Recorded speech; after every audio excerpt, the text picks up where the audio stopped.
Hello, good evening everybody. I'm Councillor Sarah Williams from West Green Ward and I'm chairing the Planning Committee this evening. Other councillors present are Reg Rice, Tottenham Hill. Councillor Peter Mitchell, Woodside Ward. Luke Colley Harrison, Crouch End Ward. Councillor Liz Morris, Highgate Ward. Councillor Viv Ross, Fortis Green Ward. Councillor Diane Bussell, Seven Sisters Ward. Thank you. And we also have officers present with us this evening. Rob Szosowski, Assistant Director for Planning, Building Standards and Sustainability. Robbie McKnocker, Head of Development Management. Justin Farley, Legal Officer. And Fiona Ray, Acting Committees Manager. Thank you. Other officers are attending virtually and will introduce themselves when appropriate. This meeting is being recorded. All registered speakers should be aware that they will be recorded for live or subsequent broadcast via the Council's internet site or by anyone attending the meeting. Members and speakers are requested to note the information set out at item 2 on the agenda, the planning protocol. I've received apologies this evening from Councillors Adamu, Peacock, Ibrahim and Say. There are no items of urgent business. Do members have any declarations of interest? There's no indications of members of interest. We have minutes in our pack at pages 1 to 16. Councillor Mitchell. Yeah, I think there's a correction needed on page 3. Yeah. On the third paragraph, on the final sentence, the word not is omitted. It should say, Anisha Noonan also noted that the construction management plan did not mention any protection for gardens and boundaries, etc. And that tallies with the second bullet point at the bottom, which is the answer to her query, which is it was a matter for the Party Wall Act. Yeah, I think that's, I would agree to that amendment. Is that okay, Fiona? Yeah, great. Any other comments on the minutes? So with that amendment, are those minutes agreed? Yeah, great, thank you. So then we move on to PPA 2021-0012, car park and open land to the rear of Kurzweil Close and 62 St Anne's Road. We have Planning Officer Christopher Smith presenting for us, and then if the applicant team could introduce themselves as and when, that'd be great. Thank you. Thank you, Chair. We do have some images which hopefully will appear on screen. There we go. This pre-application proposal is for the demolition of an existing isolated retail unit that currently occupies the site and for the removal of an existing car park to redevelop the site with 2 buildings of 4 and 5 stories plus a single dwelling house. The site has no relevant planning policy designations, but it is located adjacent to the St Anne's Conservation Area. The proposed development would provide community workspaces at ground floor for council staff and local residents and 26 new dwellings. All dwellings would be affordable housing units in council rented tenure. 19% of the units would be family sized with 2 wheelchair accessible units also provided. All dwellings would be dual aspect. The site is partially covered with grass and other planting including trees. The removal of some trees and green space is required to enable the development to be constructed. More trees will be planted than the number removed from the site, and a proportion of replacement green space will also be re-provided. The principle of the loss of green space in this location has already been established by the planning inspectorate following an appeal against a previous scheme refused planning permission by the council. Although the inspector upheld the council's decision to refuse the scheme planning permission, the inspector considered as part of their overall assessment that the loss of green space was acceptable. The scheme would be a car-free development except for 2 blue badge parking spaces. The existing car parking spaces can be adequately re-provided on local streets. The development will be substantially screened from views within the conservation area by retained foliage and would not have an unacceptable impact on the setting of local heritage assets. Officers are generally supportive of the scale, bulk and massing of the development and its overall layout. The provision of new council housing in this location is strongly supported. The replacement non-residential uses and public realm improvements are other positive elements of the scheme. Members' feedback is being sought at this stage to inform the submission of a detailed planning application before the end of February 2022. So I will now hand over to the developers' representatives who will present the proposals and who will be able to answer any questions. Thank you. Thanks. Thanks very much for having us this evening. I'm Jordan Perlman from Newground Architects. We're working with London Borough of Haringey on this site. With me is a colleague, Guy Kuhner, who will also join in any questions later. So I'm going to share the screen and show you some brief summary slides. You will have had some briefing, I understand, from Chris. We have been working for a few months now on the scheme, and we have actually had pre-app discussions already with the planning team, and as we've also had discussions with the quality review panel. So had some really good feedback and already implemented some of those changes. The site sits on a busy junction at the connection of St Anne's Road and Seven Sisters. So we're dealing with quite a difficult corner, compounded by the fact that we're trying as far as possible to keep the mature trees on the site, which we understand are sort of important in the termination of a number of views around the area from various directions. We're looking to provide around 25, or currently 25 new homes, all social rent, and as mentioned earlier, the usual provision of family and wheelchair housing as well. So the site, as you approach a sort of physical barrier in the form of the overhead railway line, and then the trees, sort of a major presence on the site as well. We're surrounded by predominantly 2- and 3-story buildings, council homes mostly in the immediate vicinity, and then obviously down the road, St Anne's Road conservation area, which would be sort of giving views of the new buildings from a distance. Sort of critical, as I mentioned, is our response to the existing landscape, as well as the connections on the site. In addition to providing the sort of much needed new social housing, it's also an opportunity to really sort out some of the existing problems on the site. There's some really convoluted access down alleyways, a number of sort of paths that aren't very clear in their destinations. And this is a chance to sort of articulate the street frontage and sort out some of those sort of inherent problems that exist already on the site. So you'll be aware that there were proposals previously for this site, and we sort of had the benefit of previous sort of planning discussion when we started re-looking at the proposals. So originally a sort of perimeter building along that sort of hugged the pavement all the way to the perimeter of the site. We sort of eroded the western frontage firstly, so that we could retain those mature trees to the west.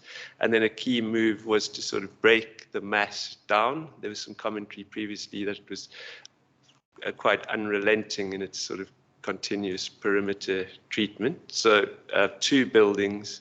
We then looked at the orientation of those buildings to sit more comfortably with the adjacent properties on Kurzweil Close.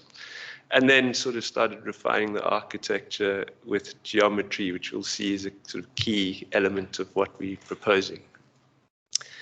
And that sort of just shows itself in these sort of 3D massing diagrams, the basic evolution as we develop the proposals.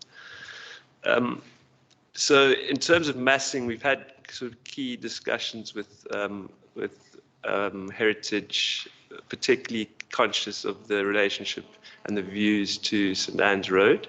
So after much discussion, we've sort of settled at a 5-story volume as a termination of the view along St Anne's Road.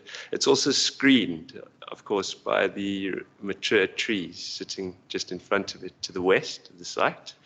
And then along Seven Sisters Road to the east of the site, it's a 4-story building, which again sort of sits relative to the 2- and 3-story buildings adjacent. And this shows that sort of key view along St Anne's Road. So a 5-story building, but largely screened by the trees, which are retained, and really presents itself directly along that view as a termination of the view. It's a contemporary building, but the idea is that it will sit comfortably with those buildings in the foreground along the conservation area. And this is another view coming sort of from Frederick Messer Estate across the junction, looking under the bridge.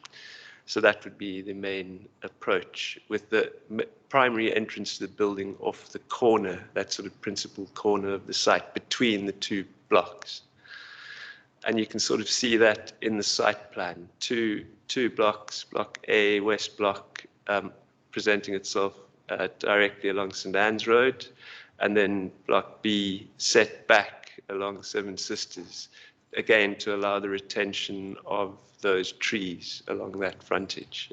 And then between them, the main entrance to the building. And that's sort of a key sort of design idea that's been pretty well supported by all that we've spoken to so far. The idea being that you enter the garden as a resident. It's a secure, private amenity space for both the residents of the new blocks and potentially the houses adjacent, which we're looking at possibly allowing access through rear garden gates as well. So that will be part of your everyday entrance and approach as a resident into the block. And a little bit more detail at ground floor. Again, it shows that entrance sequence. You'll engage with the garden as you come in and then enter one of the 2 blocks from inside the courtyard. And then by sort of splitting the scheme into 2 quite simple volumes, we're able to create really sort of well resolved, repeated flat types with sort of really good frontage, predominantly to corners of the blocks. So the vast majority of these flats will have sort of triple aspect to corners, with balconies as well to the main ends of the blocks, which means that you're going to have open views and really pleasant amenity space, private amenity space, in addition to the garden in the center. And that sort of describes itself in section as well. This sort of central garden space to the left, the 4-story block along Seven Sisters Road, to the right, the existing 2-story houses, and they'll sort of contain this private realm to the center of the site. And then looking at the same section, north-south this time, with the Kurzweil Close houses on the left and the St Anne's Road block to the right of the image. And then obviously, you know, the idea is a contemporary building. It's of its time, but we're sitting in a context with numerous influences, some of them a lot older, some of them much more recent, and a range of materials and colors and textures. So we've looked quite carefully around at context and sort of developed ideas that seek to sort of bring some of those elements together in a way that both creates some identity for the building, but also sort of gives it some lightness as you move up the facades. Again, it was something with heritage people inputted on. We would like to sort of create a reasonably strong base, and then as you get towards the sky, the color of brickwork becomes lighter. And that sort of shows itself in some of these initial views. This one of that main entrance between the two blocks, and as you can see, the balconies to the corners of those blocks, both giving sort of really open aspect to the units, but also sort of overlooking and security to the entrance space as well. And that shows itself just as a full elevation. That's the St. Anne's Road elevation, the 5-story block. The base of the building, we're looking at landscaping around the base as well to sort of soften the edges between the buildings and St. Anne's Road. And then you can see the sort of trees retained at either side of the buildings as well. And ground floor, obviously not ideal, particularly at St. Anne's Road corner for anything residential. So we're looking at a community hub space, the brief of which is evolving as we speak, to this east block, 2 wheelchair units with sort of access at ground level. So that will take care of the wheelchair requirements in a really simple way that means people don't have to travel up lifts. Some of the technical aspects I'll go through very quickly. Obviously looking at servicing and vehicle access. So there would be servicing off of the existing access to the north, off of Kurzweil Close. And that would take care of refuse collection, which would allow a vehicle to come in forward, do a turn and reverse out in forward gear as well, and also deal with the wheelchair parking provision to the north of the site, which would be the only parking proposed on the site, in close proximity to the two wheelchair units. And that's sort of shown in a bit more detail with some of the tracking. It's essential to sort of get into the technicalities on a site like this because we're servicing large numbers of new homes off of a corner which doesn't really allow access of the main street frontage. So that sort of informed the strategies for the landscape proposals as well. And the green space provision, which has been looked at quite carefully. There's existing space, open space, not particularly well used, not particularly pleasant, and in many cases sort of gated and difficult to access. So the idea is a clear front and back to the building, as I said, street frontage, very public, accessible, and then passing through the main entrance to a completely private realm behind, enjoyed by pretty much all the properties that surround it. And that will include play space. I think we need about 270 square meters based on the sort of GLA quotas. So that would be just a small portion of that central space given over to formal sort of play space. That sort of shows the trees along Seven Sisters. Again, that soft edge retained, very important. And the beginnings of the landscaping to the center of the plan. And that's sort of been developed, or is currently being developed in a lot more detail by Turkington Martin, the landscape architects.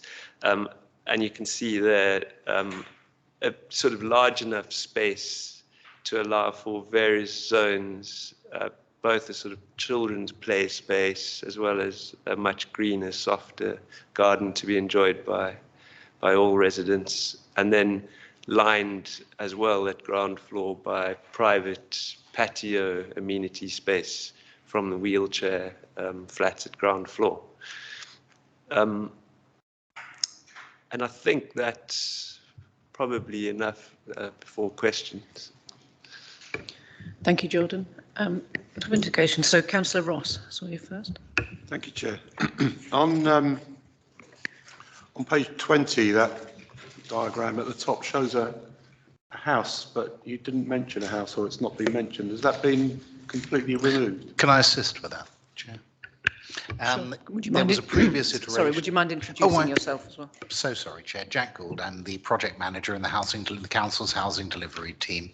There was a previous iteration of the drawing which showed a single house in the centre of the courtyard. Following some discussions with Chris and his urban design colleagues, they felt that was an inappropriate incursion into the courtyard, and the courtyard was better used for a wider expanse of open space. So the house has been removed, but it's been replaced instead by a 4-bedroomed wheelchair adaptable unit at ground floor on the Seven Sisters frontage block. Okay, thank you. Oops, thank you, Jack. I think Councillor Corley-Harrison was next. Right. Does that mean the diagrams that we have are inaccurate in the pack?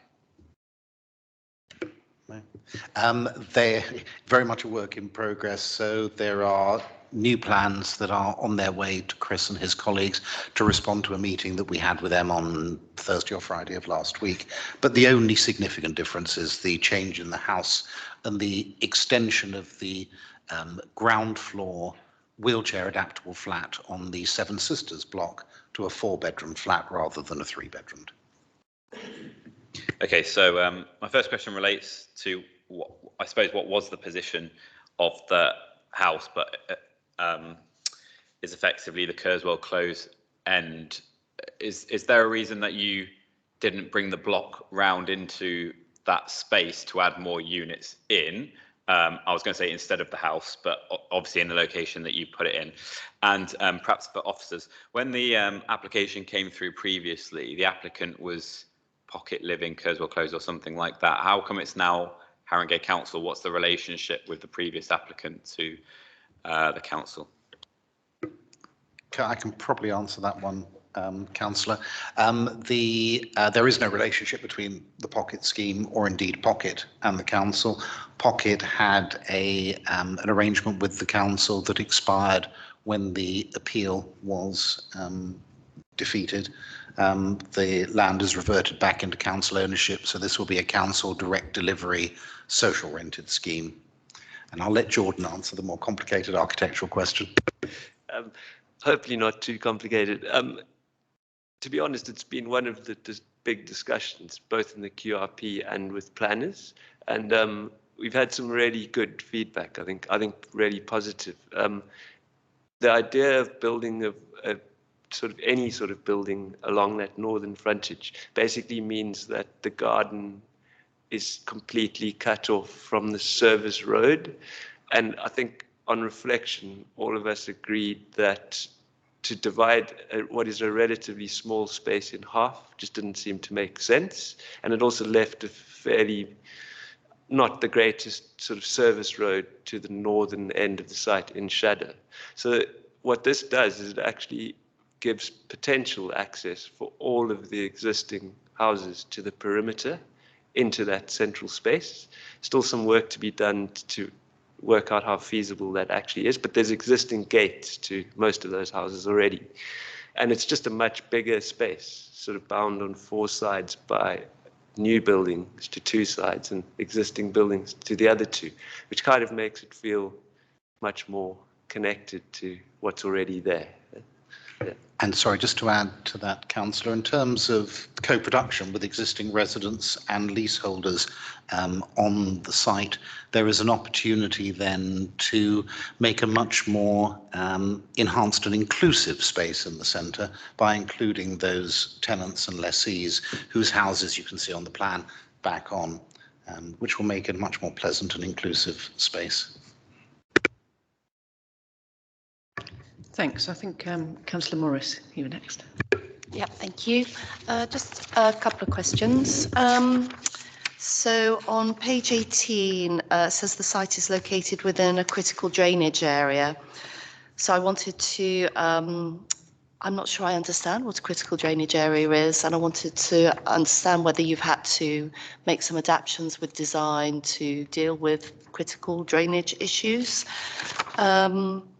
And then on page 27.6, it says that the southern building will be screened in views from within the conservation area by existing trees. I wondered what the screening would be like in the winter when there are no leaves on the trees. I also wondered whether those trees, they appear pretty large, whether they have a negative impact on daylight and sunlight in the units. The third question was the lighter areas of the building, are they rendered or is that paler brick? Sorry, it's brickwork. So I just wanted to check, I mean, it's a busy road, and how that was going to, what the brickwork would look like after many years of cars passing through. I thought they were rendered, and I thought it wouldn't age very well. So yes, so that would be good to know how that's going to age, particularly with car fumes. And let's see if I've got, sorry, bear with me.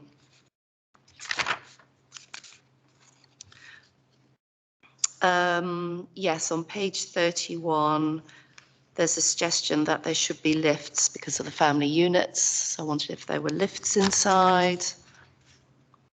And on page 32, it says the flats are quite deep. So there was a concern about daylight.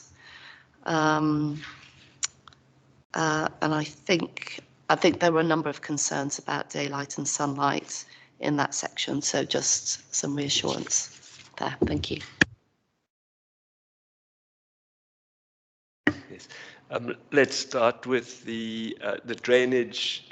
There's going to be sustainable drainage because we've got such a large courtyard space. There'll be some suds happening, so sort of drainage in the courtyard, which deals with flow from the building. I'm not an expert in that, but there's currently specialists sort of looking at exactly how that will be addressed. They've also considered blue roofs as well, but that's probably not necessary on this site because of the fact that we've got a really large garden to deal with the sort of excess water coming off the buildings.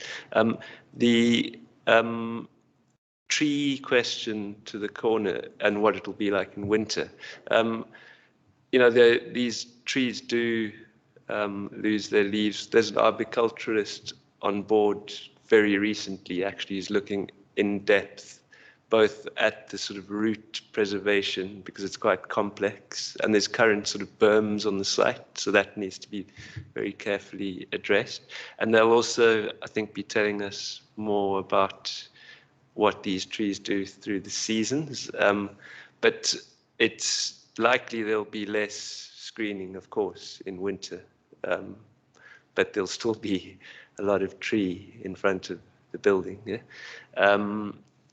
The daylight question, we've again got sunlight consultants looking at each flat, but I'm really confident on this one that we will be more than fine because of the fact that all of these flats have got dual aspect, bar one flat which faces south, one stack of flats on the taller block.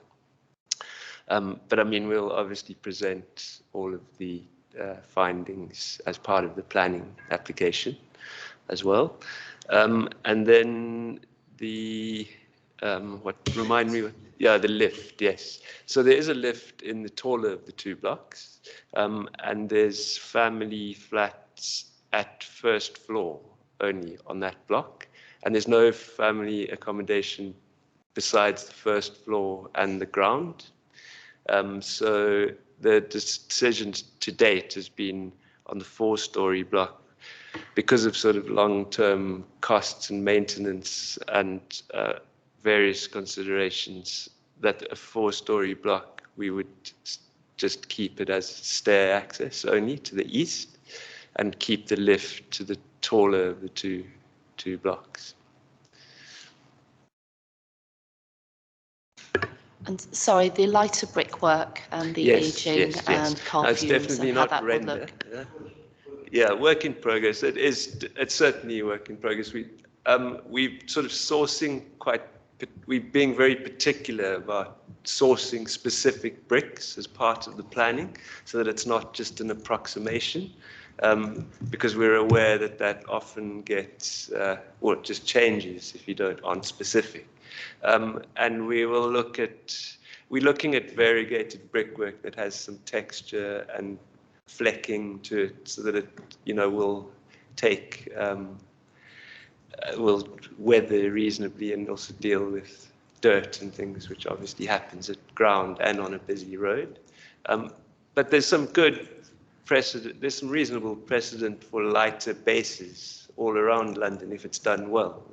So we wouldn't like to completely discount it, but we need to show that it can work. Thanks, Jordan. I think we've got Councillor Mitchell and then Councillor Rice. Thanks. Thank you. In the QRP report on page 31, it says the panel feels the anticipated numbers of children resident within the scheme will potentially bring challenges, but we're only told that there's 5 family-sized units, which presumably means 3 or more bedrooms. So can you give an idea of the split of the rest between 1 and 2 bedroom? Because presumably it's only the 2 bedroom where we would anticipate children. And I assume that, at various places, the QRP refer to it being 4 and 6 story and express some concerns about the height. So I'm assuming you've already reduced that to 4 and 5 in response. Okay, thanks. I'll leave it there. Yeah, no, that's right. So the mix, again, it's sort of changed as the designs evolved, but currently there's 25 flats proposed, and 4 of those are family units.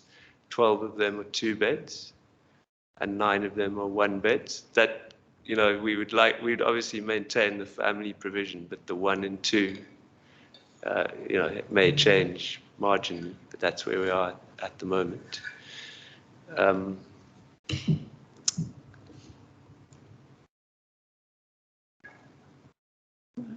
And the second question, sorry. Well, I think you acknowledge that you have reduced the height Yes. in response to the QRP. Yes, we did. Yeah. Okay. Thanks. Councillor Rice.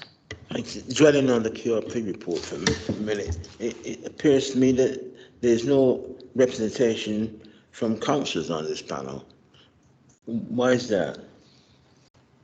And just to follow on a different issue, when we come to look at these sort of playground not particularly well designed and constructed and used, we always end up grubbing up an absolute load of trees. This position is that you're going to take out 21 trees and put in 25, so there's only a net gain of 4 trees. Why is it not possible when one look at these things to be more conservative in terms of getting rid of trees? If Mr. McKnocker is going to come in on the first point. Thank you, Chair. Yes, the Quality Review Panel is our panel of professional experts in design and other quality related matters. So there aren't and never have been councillors on that panel.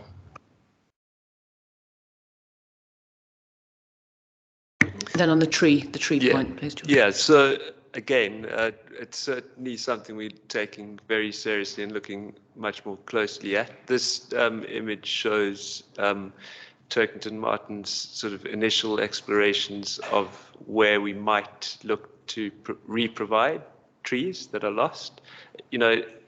We've done really well, I think, compared to where we started from in terms of retaining particularly the largest and best species.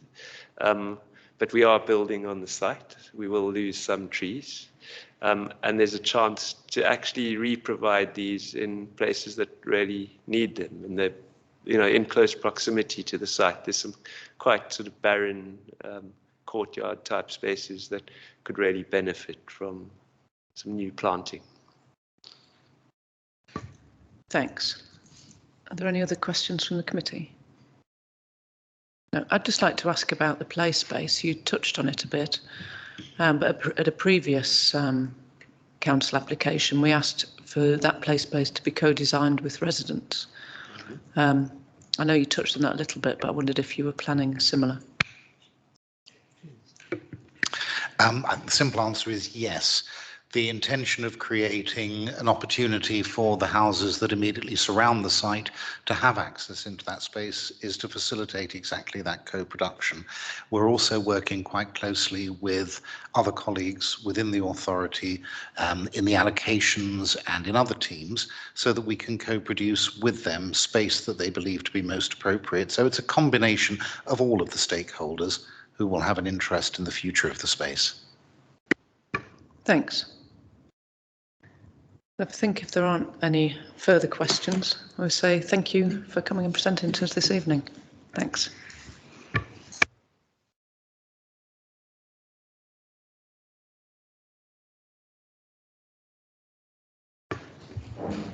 And we'll just wait for the next people to come in, yeah?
Good evening. Hi. So we move on to item 8, which is PPA, item 9, beg your pardon, 2021. It's the 313 to 315 the Roundway and 810 Church Lane. We have Christopher Smith as the planning officer, and applicant team, if you could introduce yourself as and when it's appropriate, that'd be great. Okay, thanks. So over to you, Mr. Smith.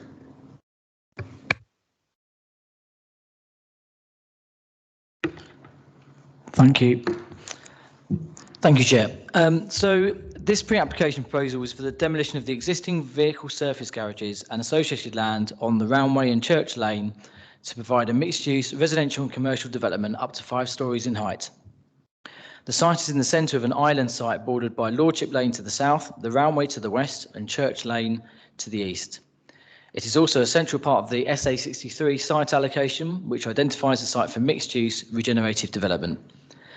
The site is partially covered by the Bruce Castle Conservation Area, which also extends to the east of the site. The Peabody Cottages Conservation Area adjoins the site to the west. The Grade 1 listed Bruce Castle and its adjacent Grade 1 listed tower and a Grade 2 listed wall are also located nearby to the east. The adjacent nursery to the north is also locally listed. The proposed development would provide 76 new dwellings in buildings of between 4 and 5 stories, fronting onto the Roundway and Church Lane. Retail and workspace units will be provided onto the Roundway. A new pedestrian route would be provided through the site on an east-west axis. This is a requirement of the site allocation. The applicant has taken the comments of the Council's Conservation Officer and Historic England into account when developing the design of the proposed development. The development would lead to the renewal of a derelict site which is currently a blight on local visual amenity.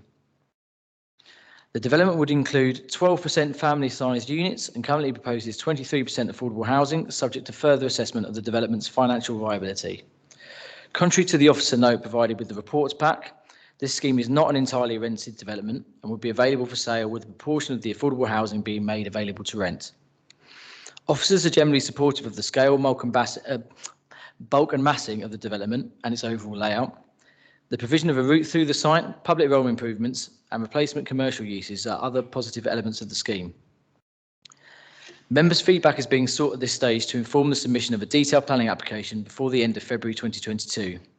So I will now hand over to the developers' representatives who will present the proposals and who will be able to answer any questions. Thank you. Thanks.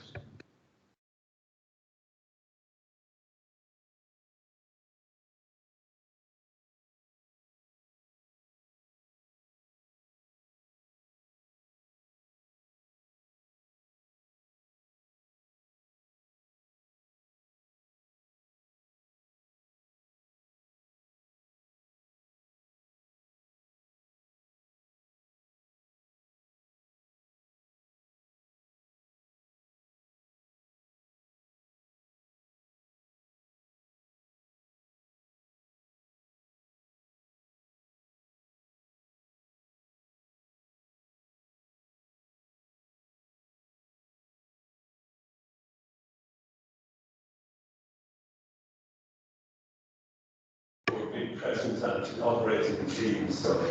So you're good with the teams now? Looks like it's working.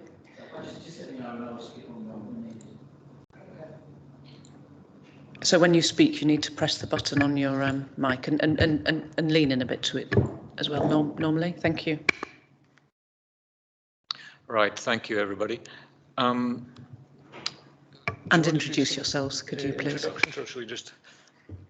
So we shall... yeah, just next slide, please.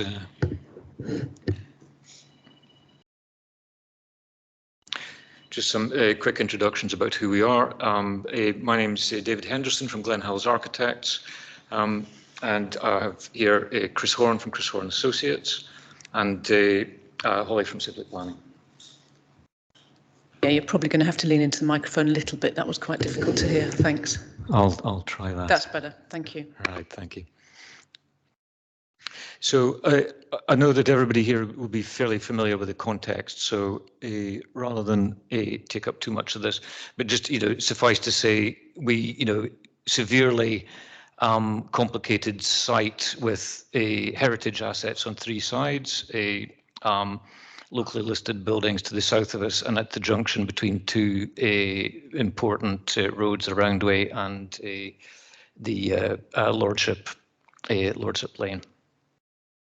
Next slide, please.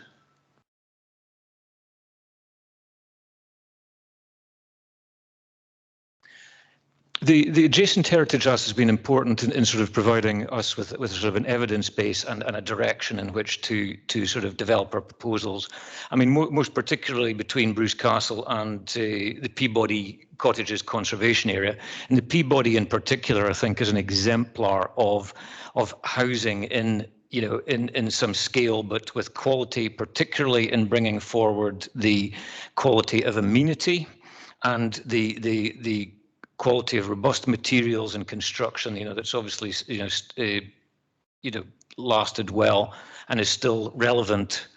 So without sort of taking direct literal references, certainly in terms of influences for the quality of accommodation that we'd like to put forward in our proposal. Bruce Castle is clearly a very sort of different thing, much more organic in terms of its growth over time, and a collection of forms, and it stands alone, within its own parkland. And I think the key thing is to sort of make sure that we're sort of respectful and deferential and give it enough space, and avoid impacts on that. Next, please.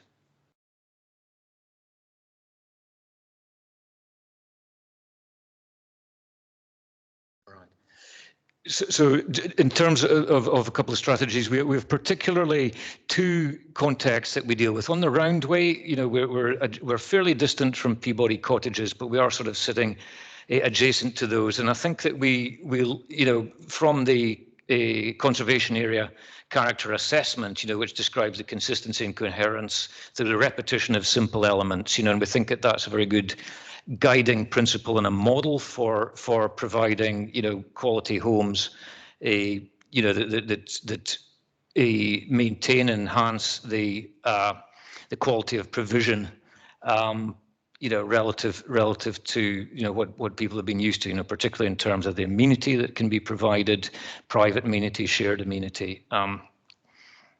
We're also dealing with a much more fragmented context along Church Lane, where we've got no consistent building line, where buildings tend to sort of sit back behind railings, gardens, hedges.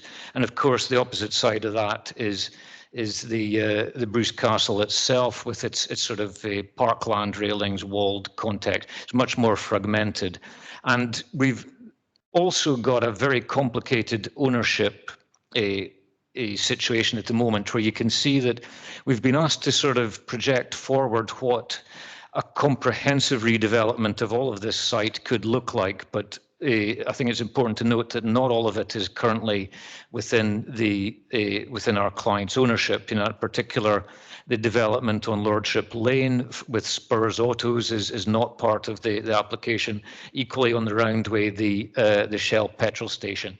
And so we're sort of trying to work, thread our way between there, but also project forward to how a future development could sort of work in a coherent way. Some other important things, we've got protected trees on the roundway, and so we sort of sit a long way back and inside our red line to make sure that you know, those are protected and become, you know, an asset for our development as well. Particularly one area which I think does have an important prominence and visual impact will be the corner between Roundway and Lordship, and how we address that, you know. And so we've you know, tended to sort of ensure that we can find a model, a language that allows us to wrap around, so that when the future development comes into play, that we've made a strong response to the corner. Next slide, please.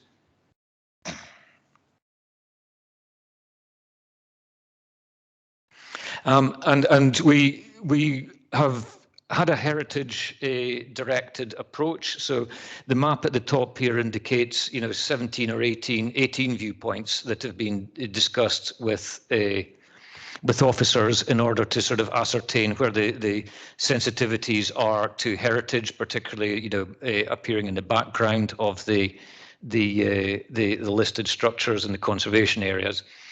So when the application comes forward, there'll be a very comprehensive study. The proposals have also been subject to sort of pre-application discussion with Historic England to ensure that the sensitivity in terms of height, scale, and massing relative to the heritage assets has been sort of taken, and that you know, has been an ongoing process of testing out these views, applying 3D models within them, and then sort of checking any impact on the sensitive views, and then modifying the proposals accordingly. So I think we feel that we've got a scheme that has undergone a sort of an evidence base and a sort of a test, you know, using a verified processes that has helped us to ascertain the height, bulk, and massing that could be accommodated within this site without having a detrimental impact on the heritage structures, and that's particularly the Bruce Castle Conservation Area, the Peabody, and we've also taken some views from the south of Lordship. Next slide, please.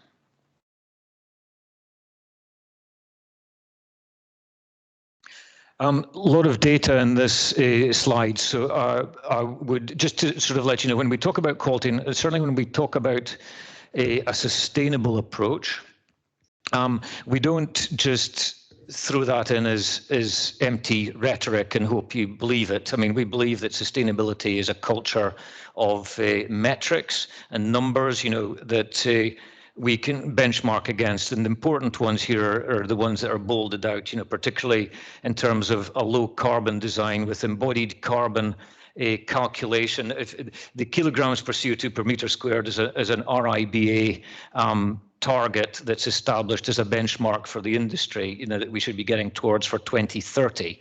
So anything below 625 kilos of embodied energy is considered to be a progressive ahead of the targets, and you can see already, so 8 years ahead of those targets, we're in a range, depending on which block and core we look at, you know, between 443, 528, but certainly well below the industry best practice in terms of embodied carbon. In terms of the operational emissions, you know, so the heating, cooling, and environmental control were benchmarked against the building regulations Part L 2013, but we're looking at a minimum of a 50% reduction in a CO2 emissions relative to that benchmark, and that's done through what's known as a fabric first approach, with, you know, like actually dealing with the very common sense basic things first, like insulating properly, having the appropriate amount of glass to not have uncomfortable conditions internally, to maintain good daylight and avoid overheating. So those are some key metrics. The other one we're looking at, which is an urban greening factor, which calculation that I couldn't tell you chapter and verse on, but we're aiming towards a 0.36 urban greening factor as against a target of 0.4, which I think is quite a good benchmark to be aiming towards. Next slide, please. Yes. No, it's miles away. Yeah. Well, I'm watching it on the screen here instead. So, Councillor Rice is pointing out they couldn't read that writing there, but I think you spoke to it, so it should be okay. Right. I'd imagine that the data here is obviously form part of an application. Any other a report that could be made available to this panel in advance. I'm happy to share that with you. Well, I think you've actually got it. So, yeah. So this is really just sort of walking around in 3D, giving a sense. So the corner that has significant, it's an important corner, and I think it merits sort of marking with a strong response that will eventually allow us to sort of turn along Lordship Lane. But this is the corner looking on Lordship with Roundway just moving off behind that chap on the bike. You can see the photograph below, which is taken, and then there's a verified view wire line, so that we can say that we're credible in terms of height and massing in the context of other things around us. And we're interested also in, there's some very strong examples of how corners can be sort of addressed and dealt with in this way. I think certainly if you go along to Tottenham High Road, where Lordship comes together, you'll find that the junctions are quite often dealt with this sort of diagonal corner-on approach. And of course, it works in two ways, particularly for the people who would occupy those flats, because they have the panoramic view, all the way back towards Ali Pali, but it also makes a strong considered response towards the towards that junction, and will allow us in the fullness of time to if the Spurs Auto site comes forward, to create a more coherent frontage onto Lordship Lane. Next slide, please. This is the Roundway elevation. The set, the massing is developed into two discrete blocks, divided by, and I'll come back to this in a minute, a sort of a gap between that has bridged with sort of hanging garden balconies. But this is quite important route in terms of footfall, because it will take us heading east all the way through to Bruce Castle and connect to the footpath that comes in front of Bruce Castle and past the round tower. So the block to the south, which is on the right in this elevation, set behind the existing trees with a good bit of distance, that actually then allows us to have quite a generous width of public realm and some significant public realm improvements for that part of the Roundway just as it turns from Lordship. This is the photographs you can see at the moment. There's the Shell petrol station, and then there's just a series of sheds there. Next slide, please.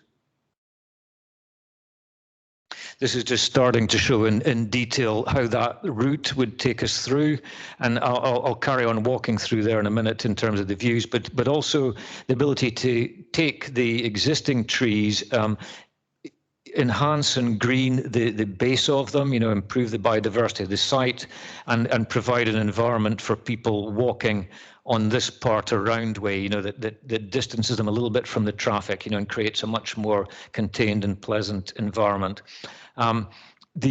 The ground floor uses are intended as a sort of an E-class use, so it's a sort of a flexible use in terms of either workplace, potentially retail, and with a taller ground story, and the intention that there'll be more interest and activity at ground level. And then above, the homes at this level, the flats, have all got inset balconies, I think in recognition of the fact that it is a busier street, and so that they can have enjoyment of some usable private amenity without the detrimental impacts of the traffic. They maintain their privacy. Again, the existing situation at the bottom. Next slide, please. This is starting to invest some of the I guess some cues coming from the Peabody estate, where we can see that the architecture, which is celebrated in the conservation area for its restraint and its reliance on the quality of material and detail, is something that we're interested in. So you can see that it's actually built from a very simple palette of London stock brick, but just with enhancements as to how openings are made, string courses that are sort of in weathering areas which are done in clay, and some expression of lintels over. And so without taking a literal copy which of the Peabody, but we understand that its materiality, its build quality, its subtlety in the use of detail, and in particular the quality of amenity that this was first built, that represented, I think are things to sort of be taken forward in the scheme. And there are precedents in a sense in our environment as well, that not everything is the protected and locally listed structures, including the Bruce Court here as well. I think part of that heritage now of 70, 80-year-old between the war buildings that I think is also an important part of this area. Can the next slide, please? Yeah, you've run out of time, I'm afraid. You probably didn't hear the timer that the clerk just had on. I'm sorry. Yeah. I'll tell you what, I'll just flick through some pictures very quickly without talking, and maybe, or if that would be helpful. So could you slowly scroll through? Yeah. Yeah. Right. This is a walk through to the courtyard that we provide heading towards Bruce Castle. Next, please. This is coming through the other side and onto Church Lane. You can see a different expression, buildings set back behind walls and railings. Next one, please. Some of the detail of how the elevations could come forward with a sort of a much more portrait format opening. You can see the example there of Bruce Castle sort of doing a very similar sort of proportion. Next, please. Taking advantage of every roof surface to be able to occupy it and green it, so that we've got, much more a quality of amenity than might be expected for many schemes of this scale. Next one, please. This is just indicating that. Sorry, but I think I am going to have to stop you because it's there, so we're fair to everybody that presents. And if I've stopped other. I'm sorry for running out of time, but thank you. I know, thanks. Councillor Mitchell has a question to start us off. Okay, thank you. I wanted to ask about the proportion of family-sized units. There's a discrepancy in the papers we've got. On page 39, it says there will be 12% will be family-sized, but what was presented to the QRP, page 45, says 18%. So perhaps you could clarify that. And I just wanted to pick up a few other comments from the QRP. So on page 47, they seem concerned about long corridors and rooms with low light levels. So I wondered if you can comment on whether you've been able to address that.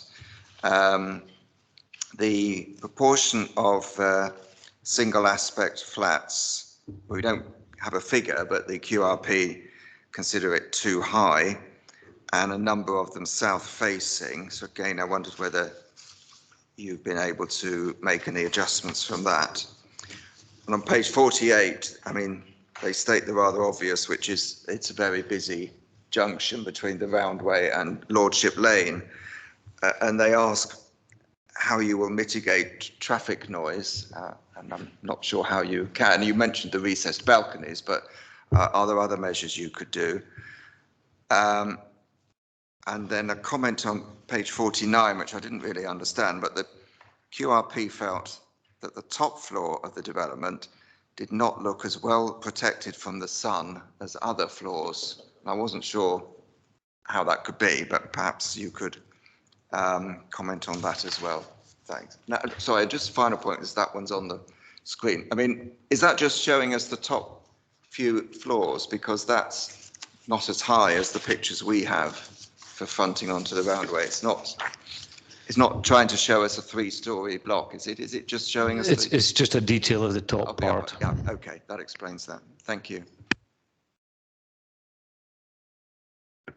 Right, shall we start? The family-sized homes, was that the first question? I don't know whether we can have more than one on or whether I'll echo, but I think it's probably worth saying that when we went to QRP, that was in October. We're still in scheme development, and the scheme has been worked up a lot more since the QRP, with us working on internal layouts, making sure that we have the right sequences for people to come into the site, be able to drop their bikes off. We've also been going through a full range of environmental testing, which we hadn't got at the point that we went to QRP. So we've been working in noise and air quality, and whether we've got to have ventilation and things like that. So I think we are firmly still in scheme development, and so probably the family units have changed in percentages rather than it being a mistake. We don't think we've got long corridors. We've certainly been working on the layouts. It is a busy junction. We can't get away from this. It's a really complicated site, actually, not least because of the heritage, and we've started from a heritage basis, but because of the busy junction. But we have tested in terms of air quality and noise, and we're very confident that we can reach a good high level of residential amenity for those units. And we have actually, you'll see on the two different sides, we've got a different approach to balconies. On the Church Lane frontage, we've got much more open balconies, much more of a residential feel, green open spaces. It's a harder surface on the roundway, and we've got our inset balconies, and that's where we feel that those inset balconies will give some protection to those residents when they're on their balconies. And then you asked about the top floor protection. We've looked at maybe some different shading on the top. I mean, the top floor has changed a little bit since the QRP, because at the time when we were on the corner point, it was brick to the top floor, and the QRP asked us to look at changing the design. We've changed the design quite a lot. Actually, it wraps around now rather than it was rather square when we went to see QRP. And we've also set back the top floor quite a lot on that corner to make it more interesting. They wanted some more interest on the corner and for us to set back, and we've done that as well. So there will be differences because we are in development. We're still in development, actually. We've just flipped one of the blocks round because we thought it worked better. So we're still working on it. Just wanted to pick up your point about single aspect, and I think that's again an area where we've made improvements since the QRP last October. I think we're now at 76% dual aspect units, 74%, and where we do have single aspect units, they tend to be on the south side where we know they're getting good sunlight, they're getting good daylight and good conditions. So I think as a general achievement of a target for dual aspect, I think we're doing pretty well at the moment, certainly better than we were in October. Just to add to the corridors, there are 4 stair and lift cores for this building. There's never more. In the most onerous case, there are 6 flats that share one lift per floor, and those longer corridors run out to the external wall, so that they're not dark blind corridors. They're always open to daylight and also open to ventilation as well. So we feel that that would be mitigating, and I don't believe that they are overly long just because of the number of flats, but that's the design development that's happened since QRP. Thanks. I've had Councillor Corley-Harrison, I think, first, then Councillor Rice. Thanks. So obviously the number of affordable units is very, very low. So 2-part question, really. First is for officers. All the units are designed as build to rent. So how does that fit with the council's policy on these proposals, and does it affect our affordability percentages? And if you can, as applicants, give an indication why you have decided to go with build to rent, or it has been kind of suggested to you, and also on the 23% we've got in the project, whether there's been any movement on that so far. And then just a couple on the kind of the floor plan. Let's call it the floor plan. On the access route that sort of goes through the site, the east to west access route that goes through the site with the courtyard, there seems to be a gate of some sort on the western block, the roundway facing block, but no gate on the east side. So what's the purpose of that, I think probably is my question, because obviously you could just access either side of the gate from both sides. And the courtyard, presumably that's to be worked up. It doesn't look, you've got a few trees, but it doesn't look like a particularly green space at the moment. Is the intention that your green space is on the roof and that's just a journey area, or what's the intention of the courtyard? And if you can kind of give some indication on the roof plan, I couldn't really work out which bits were going to be designed as being accessible to the users and what they were used for, play space, etc., and what is sort of separated out for, you know, PV panels and that sort of thing. Thanks. Chris, would you mind coming in on the build to rent bit to start off with? I can do, yes, very quickly. Sorry, that was actually an error in the officer report. There was a typo on the plans I was looking at the time, and that's now been resolved. I put a note in the speech at the beginning just to clarify it is a for sale scheme, but there would presumably be some of the affordable housing would be rented. Yeah, thank you. Yeah, that's it's not our intention to bring forward a build-to-rent scheme. It's a fairly standard mix.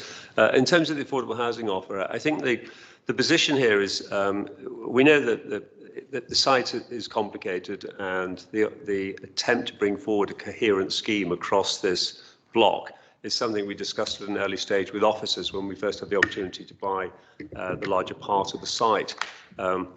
And the advice we got, which absolutely we followed and was correct and good advice, was that previous attempts to develop this site had been rather stymied by the fact that really there wasn't enough land to be able to bring forward a scheme that would not only work in its own terms, but which would set a pattern for what might follow. So we have bought out much more of the land that's available. I think we've got to a point now where, short of using CPO powers, we've bought all of the land that could possibly be brought forward. And that's enabled us to bring forward a scheme that now addresses the Roundway and Lordship Lane, and also addresses Church Lane. And so some of the issues that you talked about earlier have now become a component part of that. So we can get a route through the site, we can get views over to Bruce Castle. So we've introduced that permeability, which was previously not possible. It's also meant that we've been able to improve the extent and the quality of the amenity space that forms part of this, so that we do have greened and planted areas through and around the site. And I think we've been able to do that really in quite a thoughtful and I hope quite a generous fashion. The central area we do intend as a planted garden, absolutely. I think we will choose different plants for different aspects, and from west and east and within the centre, we will adopt to the different climatic conditions. But yes, we will plant all of it.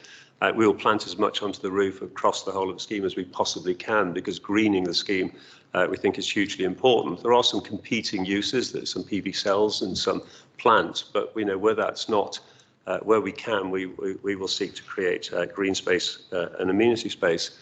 In terms of the sort of the scale and the character of the development, we were also very aware and agreed with officers at the outset that this would have to be heritage-led in the first instance. So although the site has a very high PTAL rating, it's a 5, so in normal circumstances you would expect a fairly large scheme to come forward, and you expect the site to be developed to a much greater density than is the case.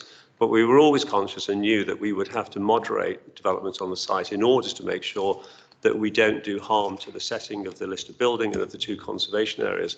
So this is a much more restrained scheme than I think would otherwise be the case. And we know that as a consequence, that has impacts for the viability of the scheme as a whole. So we haven't got to a fixed position on where we are with affordable housing, and we absolutely recognise we will go in pursuit of the policy. We have to provide the highest amount of affordable housing that this site can possibly stand and still be capable of being brought forward. But we were quite clear from the outset we didn't think we would get to your policy target given the concessions that we have to make to the heritage setting. So as Holly touched on before, we have now got to a position where Historic England support the scheme, where we think that all of the thoroughgoing testing of all of the views of the site from the various heritage and the various sensitive points have got us in the scale of being about right, but it is a relatively modest scheme. So we'll work through that. One option to improve affordable housing, I guess, is always to cut the cost of the scheme, but we also want the scheme to be of a high quality, and hopefully you've picked up enough from the imagery we've shown today that we're trying to produce a very well-proportioned, a very well-composed scheme, and that we treat the space around it as carefully as we treat the buildings themselves. I think that covered most of your points. Was there anything else you wanted? The access, wasn't it? Yeah, so we. I think that was maybe a slide. Yeah, so there is a slide. Sorry, we went through them quite quickly, didn't we? We did. Yeah. Yeah. So, Holly, do you want to talk through this? I was actually going to go and point at it, but if you can see on the roundway frontage where the lines are, that is our solar panels, and we'll be planting underneath it. All of the roofs are going to be blue roofs, so they will have water storage on them to try and help with the greenfield runoff. And then on the church lane frontage, we've got play space, we've got areas where residents can grow food. We're hoping that there'll be some allotment space up there, green space for sitting out. And I wish I'd brought our landscape advisor with us, because she's very passionate about the scheme, and she's worked incredibly hard on both the roof area, and also we've got a garden on Church Lane that she's really passionate about with planting, and we're using that not only to set the buildings back to give Bruce Castle some breathing space, but also some greening of that frontage, which is a definite change from schemes that have come forward that have been refused previously. We feel like that's a really important element of the scheme. If I could just add to that, all of the available green roof areas accessible by all the cores, so that you can always, some may be a little bit less direct, but there shouldn't be any barrier to anybody using any part of it. And can I just check where you've got, I think it's a D, is it a D? The northernmost block there. On the ground floor, that's private gardens for the family units, is it? That's what it kind of looks like from the floor plan. That on the west side, that's correct. They're generally through flats, so yeah. So they have there's a small amount of private amenity on both sides actually, but towards the more public side, it's less, because I think the focus would be away from that. It's also those ones there that you point to are obviously a buffer at the moment between those apartments and there's a car wash to the rear. Right. So obviously our hope is that sooner rather than later, the garage will be a sufficiently anachronistic use that it will give way to become part of the broader master plan, which accompanies this application. But in the meantime, that amenity space certainly is both a protection and a buffer from the adjoining use. One more point that was raised, which was to do with acoustics. So we have got an acoustic consultant on board. As it turns out, the biggest single problem is caused by the petrol station, which is, over time will become less of a use. But what we've done is we've reorientated the scheme so that the core and the circulation sits towards that side, and all the main living apartments all face east towards Bruce Castle side. And other than that, I think that the analysis from the roundway traffic was that it was manageable generally within the within the normal expectation. Thanks. We've also, just to say, there's the very substantial trees on Roundway as well, of course, and there's further landscaping proposed to enhance that within the public realm outside of our application boundary. Okay, Councillor Collie Harrison, did you ask about the access path through as well? Because I'm not sure we heard about It's just whether that gate is still, it's going to be retained. So our proposal is that that's a public route through, but there are gates, and I think that's a matter that we would want to keep in discussion with council about over time. I think we are committed to the principle of allowing free movement through it. Whether that's appropriate at night, I don't know. We're not clear about that at the moment. It's something we're happy to see conditions, something we're happy to work on. But the principle of putting in there is it's both an amenity and it's a contribution to the permeability of the site. We quite like the idea of being able to cross over the Roundway, walk through this scheme and get onto Church Lane, whether you're going to Bruce Castle or whether you're heading northwards from there. So, but whether it is open through the small hours, I think will come down to a health and safety and secured by design set of considerations. Thanks. I think I had Councillor Rice. Thank you. You did say in the presentation that you had managed to purchase whatever land there was to be purchased and unavailable. But where does that leave the Spurs with a Z at the end site? Are you likely to purchase that site? And if so, what's the plans for development of it? And the same goes to the substation. I understand you have some difficulty, again, trying to purchase the substation, but left as it is, it doesn't really fit into the development. And I haven't heard anything talk about the school. The school is just round the corner from all this. There must be some difficulty with providing this quite large, reasonably large development and the school. Thank you, Councillor. If I pick up the first 2 points, and perhaps Holly might want to pick up the child yield issue. But in terms of Spurs, yeah, we have spoken to Spurs Autos, and we have they want to continue their existing business. They're perfectly happy to do so. So we have designed our scheme in a way that that doesn't in any way impede their continued business operations, but we have provided that for the possibility of a future redevelopment of that site, should they wish to bring that forward. And we've done that by, carefully treating the flank wall at the rear of our main block on the roundway. So we're making sure that we don't put windows in places that would become compromised by future development. But we're not in any way seeking to put pressure on Spurs. I don't think the council seeks to put any pressure on Spurs. So we're simply accommodating their current operation whilst accommodating potential future change. In relation to the substation, that's really quite a substantial piece of infrastructure in its own right, and it's not going anywhere anytime soon. So I think it will be a neighbour of ours for a long time. It's actually in itself, we think the building itself has got some merit. It's an interesting brick structure. Some care has been taken with its design. We would like, and we have suggested that we could contribute to improving its boundary treatment. It has a rather, I know it has to be kept safe and secure, but it has a rather garish metal fence around it. We think that could be perhaps treated more sensitively and more carefully with some planting or a change of design. But that is likely to remain for the foreseeable future.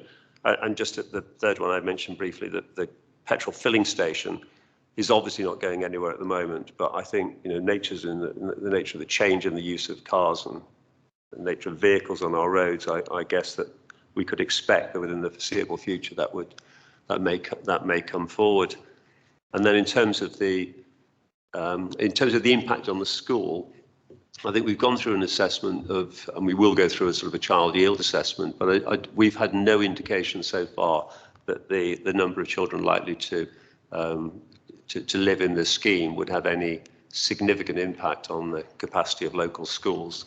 And we'll be paying community infrastructure levy. We would be paying towards it, of course, but we would pay a tariff based on an assessed child yield. But there's no indication that we would in any way overload the capacity of local educational facilities.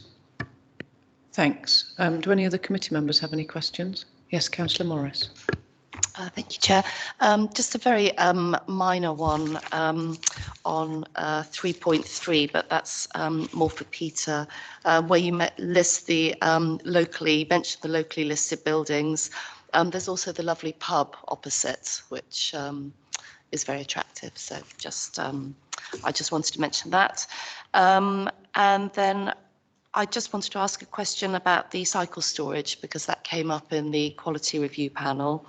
And I think there was concern about convenience of access, and I wondered how many spaces there were as well. Thank you. Yeah, access to the cycles and the entrance sequencing of when somebody arrives at their home, where do they put their bike, how do they enter their home, is something that we've been working on to make sure that everybody has a smooth entrance to the site. They're not going through too many doors, they can drop their cycle off easily, because that's the way we're going to get people to use their bikes. So we have improved that. We've also worked on having 2 smaller cycle stores rather than 1 very big one, and we're also having to work on not only having standard double stacking cycles, but also having some space for single stacking for those people that can't get their bike up high, and also a range of accessible bikes. We've been working that into the scheme as well. I don't know the number off the top of my head, do you? Yeah, I do. So for 76 flats, we have 140 cycle spaces, so almost 2 per dwelling.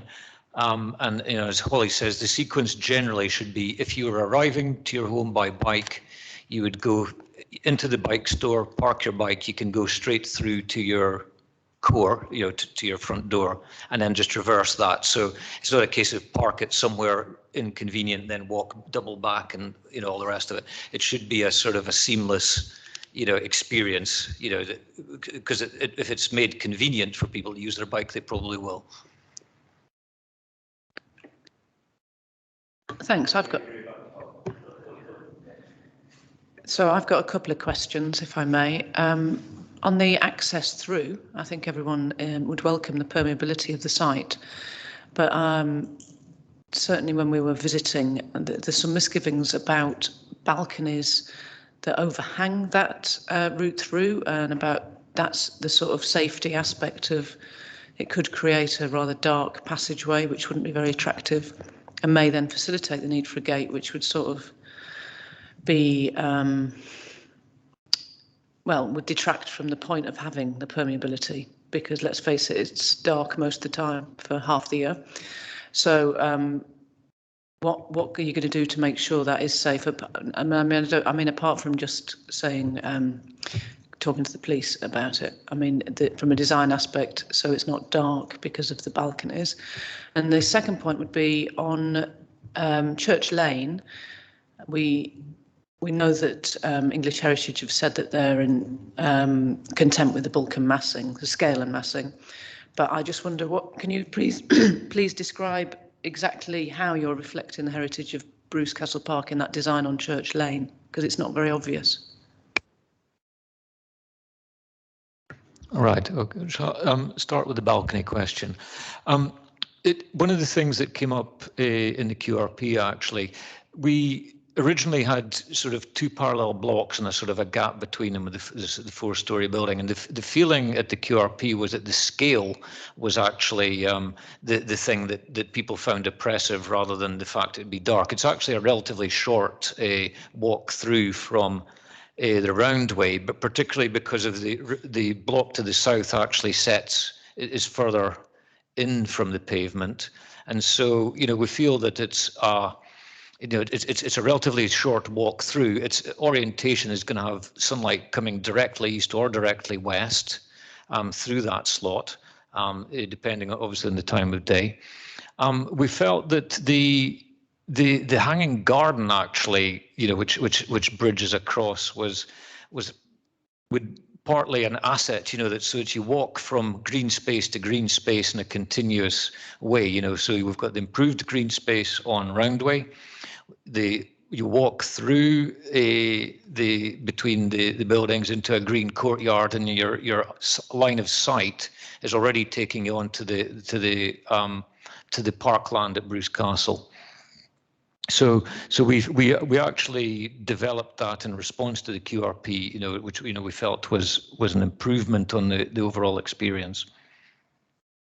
Yeah, just to amplify that, I think it did come out of the QRP, and it was interesting because we weren't showing balconies at that point, and there was a concern about sort of canyonization of the gap between the 2 buildings, and that bringing the balconies across was a way to sort of find a use for that space and populate it. In terms of the impact on light, I don't think it will in itself make the space dark.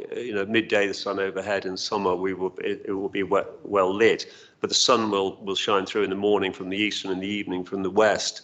And I think it was that judgment about bringing activity onto those onto those balconies to oversee the space and animate it was felt to give it a more human scale than simply leaving a stark gap between two buildings.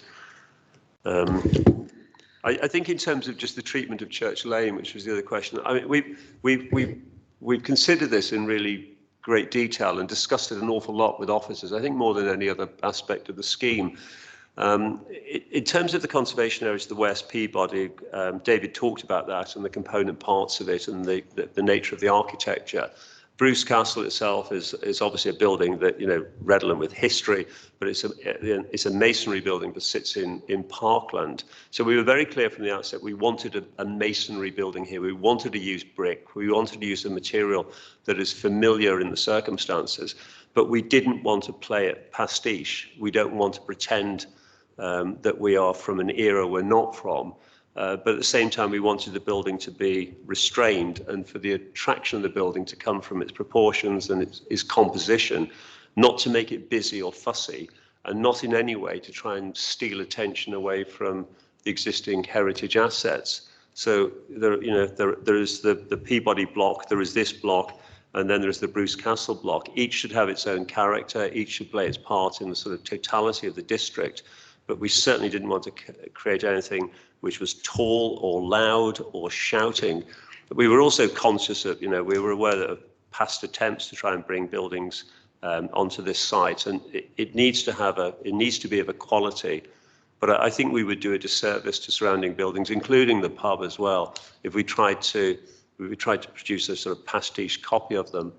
So as we touched on earlier, the contribution I think we're trying to make to Church Lane here is to put a human face onto the street, to create a softer, greener edge to it on its west side, and to make it a much more attractive route, both for walking, but it's also a major part of the cycle network, and we're looking for it to contribute to that as well. So you must make your own judgment about it, but we felt that we've got to a scale that we felt was about right. Yeah, so as I said in the question, that the scale wasn't the issue I was raising. So to me, that looks exactly like anything we would see anywhere in London now. It doesn't look like something that's reflecting either Bruce Castle or the locally listed nursery next door. I get that it looks a bit like the Peabody, but the Peabody is quite a long way away from there. And I just think I'd like you to somehow tell me how that reflects the way you described the frontage to the Roundway. You talked about the articulation to reflect the Peabody estate. There's nothing there that you've described to me that reflects anything to do with either the locally listed nursery building beside it or the castle. Although I do like the setback. I will agree with you that is an improvement as well. Yeah. I think when you say Bruce Castle, which bit, the Bruce Castle's is a fragmented, assemblage over. Well, if I'm chairing. Can you click on to the next slide, please? When I'm chairing, though, you don't get to say, hold on, that's my job. That one there, yeah. That photograph is Bruce Castle. And there's a portrait window proportion down to the floor in brick with an expressed lintel and a buttress between. So, in contrast to the Roundway, which is a much more horizontal expression, which actually is a Peabody thing. Now, the area of development that I think is certainly valid is you can see that there's a rather interesting dark brick and there's a contrasting red lintel on a Bruce Castle, whereas ours, I think our brick palette looks a little bit like it's come round from the Roundway. So that's certainly an observation that we have taken as well. The blind windows is a very common Bruce Castle detail as well. The expressed cornices and the fragmented block. So this is, I think if this was an off-the-peg solution, it would be a linear block right to the back of the pavement, whereas it's actually a series of 4 linked pavilions that set back progressively to the nursery with walled gardens, railings, hedges, all components that we can see on the other side of Church Lane. Thanks. It was an answer. Can I just say that there is another thing, because I think if Ruth was here from our landscape team, I think she would add that part of what she's tried to do with the landscaping treatment here is to put a layering into it. So on top of the architecture of the buildings is to put a sort of sequence of green spaces, the treatment of the hedges, treatment in front of the buildings, the balconies, and then the allotments and the roof gardens pairing back. And to go back to Bruce Castle, I think at the end of the day, there's a good reason why Bruce Castle is a Grade 1 listed building. It's a Tudor building. It's from an entirely different age. I think what we wanted to be, and what we spent a lot of time talking to the officers about, is how do we be a good neighbour to it? If we try to make a sort of a literal attempt to pick up component parts of Bruce Castle and daub them onto the front of our buildings, at best we would look like a cheap and nasty replica of it. So I think what we've tried to do is, we're a residential building, which that no longer is to try and be a good neighbour. We've also, of course, had to make great strides to be out of sight of it. So in a sense, part of the not replicating Bruce Castle is that there is now no possibility that you could see really our building and Bruce Castle at the same time anyway, because that's been the nature of all the heritage testing and the building reduction that we've done. So I hope that, in answer to it, we're not trying to copy it. We're trying to be a sensitive and a respectful neighbour to it. Thanks. Any committee members got any further questions for the team? No? Okay, well, thank you very much for coming and presenting this evening, and see you at the next one. Thanks. We'll just give them a moment to get out before we continue, if that's all right.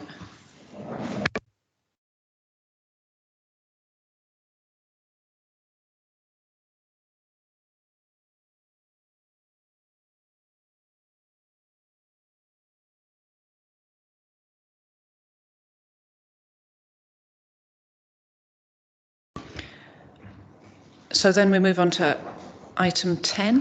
Has anyone got any questions on the update on? Councillor Ross. Thank you, Chair. Two questions. One is Fortis Green Ward, top of page 55, 109 Fortis Green, which is the old Hexagon garage. Or still is. That says that's coming to committee on the 10th, but we're not having a meeting on the 10th, are we? No, that's right. We had hoped to resolve the final outstanding issues with that and report to the 10th, but we haven't been able to. So that's expected for the March committee. And my second question is on page 54, the banqueting suite, the Printworks. That reads like it's already come to committee and we've already agreed it. Is that right? That is right. Yes. That was the December committee, I think, from memory.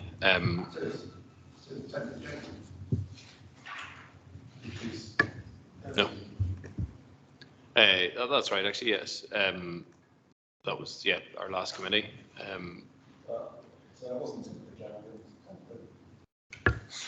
So 10th of December? Printworks was 10th of January. 10th, yeah. Sorry, yes, it's correct. Correct as written, yes. Oh, January, sorry, I'm miles away. I'm miles away.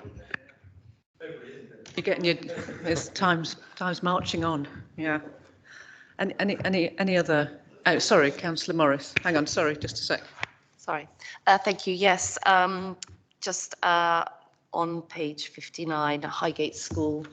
It's gone very quiet, and I'm getting lots of residents and group inquiries about how that's progressing and when we might see some planning applications. Yes, thank you. So at the moment, the next step on that will be a pre-application briefing to committee. So that's likely to be in the summer.